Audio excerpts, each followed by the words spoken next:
श्री स्वामी समर्थ. ताईंनो, आज मी तुम्हाला एक खरी घटना सांगणार आहे. एका ताईंचा अनुभव आहे. आपल्या सगळ्यांच्याच आयुष्यात असे अनेक दिवस येतात जेव्हा आपल्याला वाटतं आता बस झालं, माझ्या वाट्याला इतके दुःख का. पण खरं सांगू का, जेव्हा आपण पूर्णपणे खचतो तेव्हा स्वामींचा हात आपल्या खांद्यावर असतो.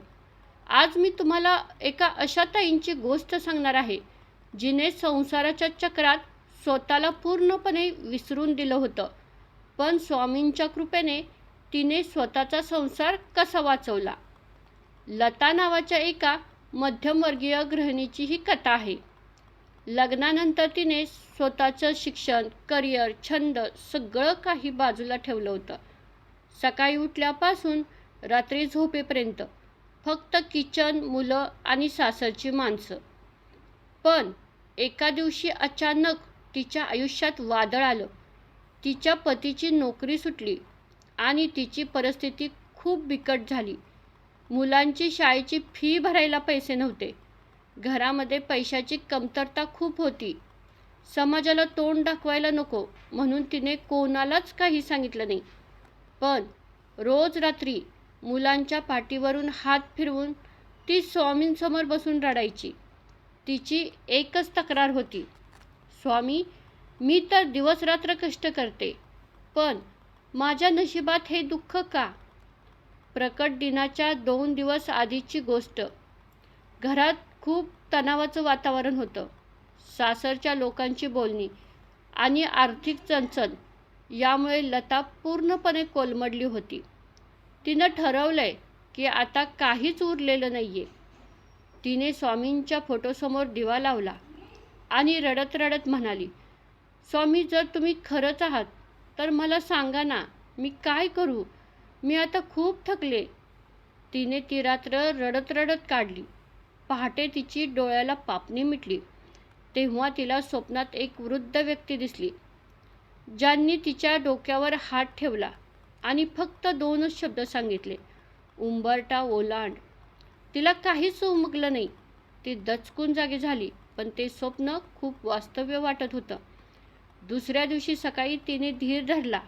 तिने विचार केला, स्वामींनी उंबरठा ओलांडायला सांगितलं म्हणजे मला काहीतरी वेगळं करायला हवं. तिनं लपून छपून कामं करायची सवय सोडून दिली.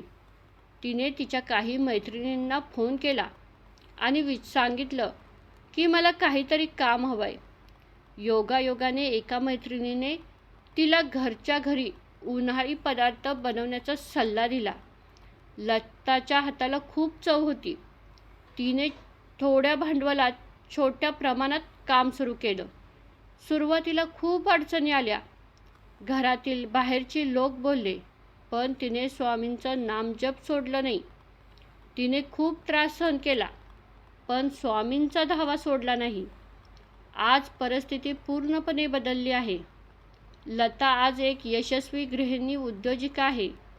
तिने तिच्या जिद्दीने केवळ घराची आर्थिक परिस्थिती सुधारली नाही, तर स्वतःचा स्वाभिमानही पुन्हा मिळवला. तिला आता समजलं होतं की स्वामींनी तिचं दुःख काढून टाकलं नाही, तर तिला ते दुःख सहन करण्याची आणि त्यावर मात करण्याची शक्ती दिली. स्वामींनी तिला हेच शिकवलं की भिवू नकोस, मी तुझ्या पाठीशी आहे. म्हणजे समस्या येणार नाहीत असं नाही, तर त्या समस्यांशी लढताना मी तुझ्यासोबत असेल. तुमच्याही आयुष्यात जर आज काही कठीण परिस्थिती असेल तर आजच्या शुभदिनानिमित्त मी तुम्हाला सांगेन, तुम्ही फक्त एक पाऊल पुढे टाका. स्वामी तुमच्यासाठी 10 पावले पुढे येतील. स्वतःला कधी कमी समजू नका. तुम्ही एक स्त्री आहात. तुमच्यात प्रचंड शक्ती आहे. स्वामींना फक्त एकदा मनापासून हाक मारून बघा.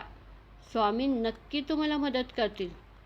चला तर मग कमेंट्समध्ये सर्वांनी मिळून बोलूया, श्री स्वामी समर्थ. जर तुम्हाला ही गोष्ट आवडली तर आपल्या इतर मैत्रिणींबरोबर शेअर करा.